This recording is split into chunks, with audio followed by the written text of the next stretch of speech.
I have a different perspective on niching because I'm always looking for mass market type of opportunities. So if you take myself, for example, I talked about people who are impacting people because they have a message, skills, or experience. I believe that if you have a message, experience, or skill set, that you should have a podcast. But a podcast without a business model is just a hobby. What I recommend that people do is they have their podcast at the center, but they build an ecosystem around their show of these high five opportunities. Because I started landing high five opportunities 15 years ago, but it's much easier now that I have a podcast.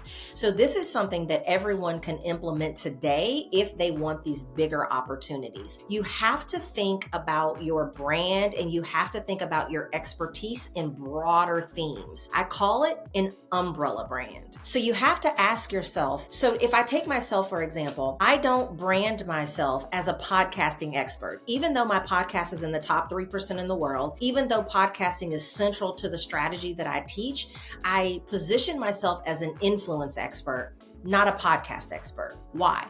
Because a podcasting expert, although it's just one way that I serve the arena, the Today Show is not bringing me in for that.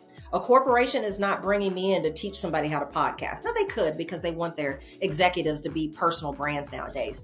But let me give you another example. Say you're a health coach and you teach women how to lose weight. Yeah, that's a great niche expertise, but what if you marketed yourself as total women's well-being? One is specific and one is scalable. So the assignment that I have for everyone that is listening, I want you to ask yourself, how can I package my area of expertise in a broader theme?